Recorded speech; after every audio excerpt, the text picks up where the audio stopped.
நல்ல ஞாபகம் இருக்கட்டும், இது ஏன் சமஸ்தானம். அந்த நிமிஷம் அந்த தாய் எங்க எல்லாரையும் காப்பாற்ற வந்த மகா காளியாத்தான் தெரிஞ்சாங்க. மீருட்டின் குடல் கிழித்து குன்றில் ஏழும் பெண்ணோழியே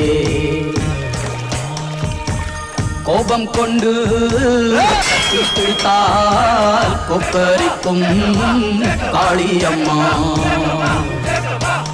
உன் கண் சிவந்து பார்த்தால் போதும் துரோகியின் கத்தி உழுந்து போ